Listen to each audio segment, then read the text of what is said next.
As I've said at the other services, I'm just glad that Mother Susie made it back for this Sunday so she could read this last one.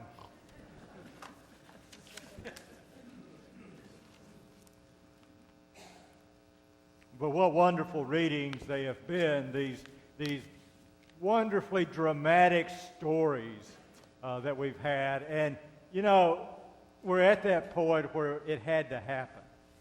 It had to happen. We've had these wonderful stories throughout Lent, and now today we get the one about death.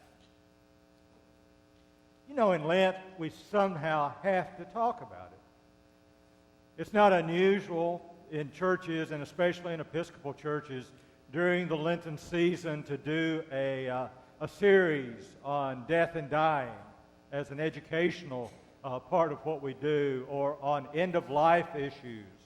I've done those quite often, and they just fall very nicely in Lent. But this year, we haven't been doing those sorts of things, and we haven't talked about death, and now we just don't really have much choice.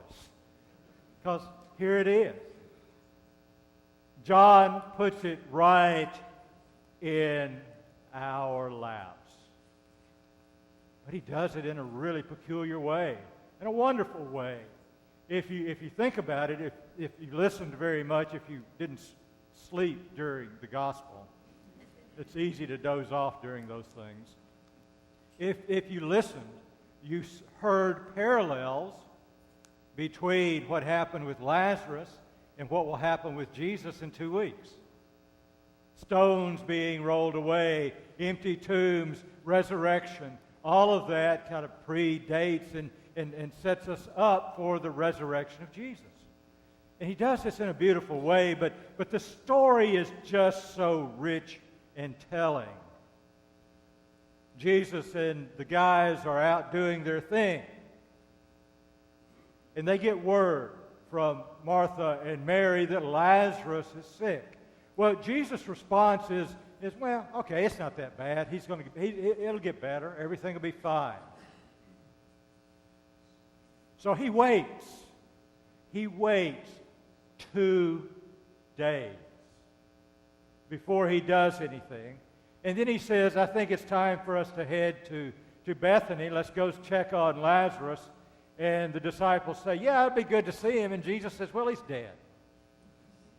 He's dead. Not a very nice thing for Jesus to do, you know. Wait 2 days.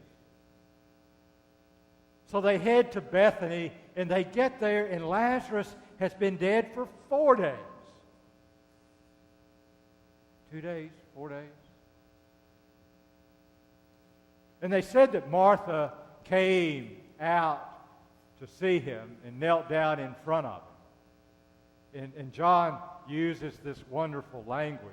And I think he uses this beautiful language to distract us from the reality of what happened. Because I imagine that Martha and Mary were really, really angry with Jesus.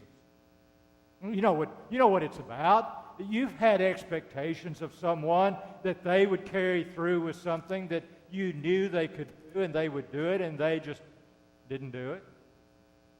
Or maybe at the time of an illness or something else happening, you've had expectations of a healthcare worker or a physician or someone, and they've not done what you wanted them to do. Or maybe they did something the opposite. You know how disappointing and disillusioning and frustrating it is for that to happen. And I suspect that's true for Martha and Mary. I think Mary stayed home because she didn't want to say to Jesus what was on her mind. John doesn't say that, but that's what I suspect. And I also suspect that when Martha knelt down in front of him, it wasn't quite as flowery as John painted it. Maybe she grabbed his robe and yanked on it and said, "Where have you been?" I would have done that. Either that or I would have hidden at home with Mary. And so Jesus says, don't you believe in resurrection? some of the Jews at that time did. And she said, yes, I do. In the end time, he will be raised up. And he said, oh, no, this is something that's going to happen right now and in front of you.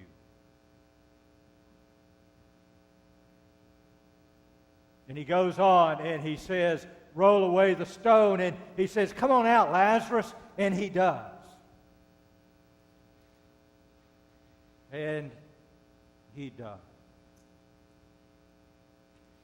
Now, as I began to think about this gospel and to consider it, there were a couple of things that I found curious, and I thought I would share those with you this morning.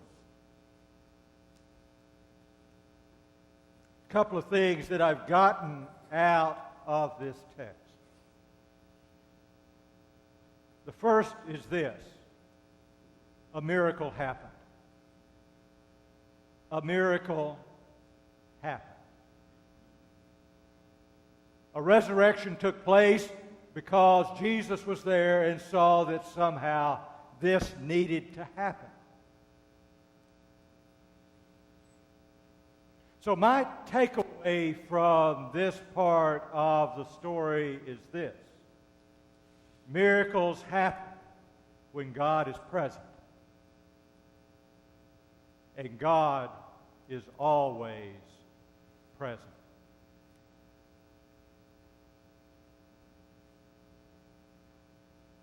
You know those times when someone is not expected to live and they not only live, but they thrive. You know those times when someone is not supposed to walk, but they walk. Those times when someone is not to wake up and they do. Miracles happen when God is present, and God is always present.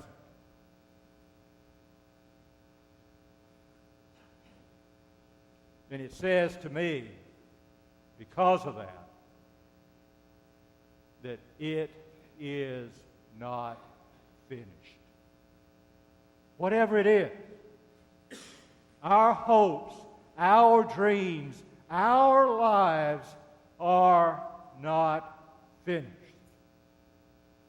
In the reign of God, miracles happen, and it is not finished.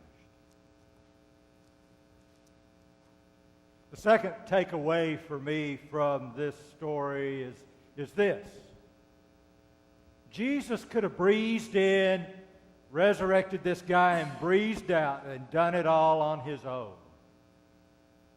But he didn't. He didn't. He got there and he looked at Martha and he said, Martha, go get Mary.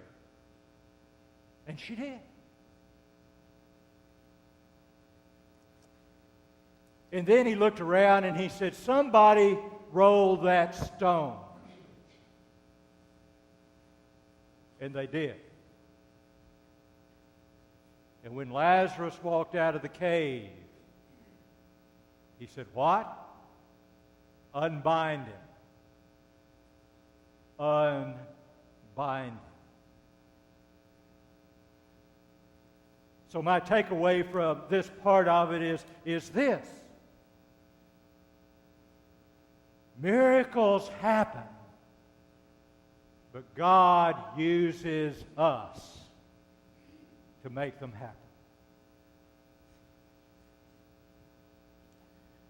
God uses us to make miracles happen. So there's two questions that are two things that come out of that for me with you and with me. And it's this: first, pray for miracles. Expect them. Hope for them. Invest in them. And when you do, then ask yourself, how am I going to participate in it? How am I going to help God manifest this miracle in the world? You see, this story really isn't about death. It's about life and new life. And it's about life in the Spirit of God that never ends. So, my friends, today John says to us in his gospel, no matter how dire the situation, life is not finished. And be the source and the conduit of God's miracles in the world. Amen.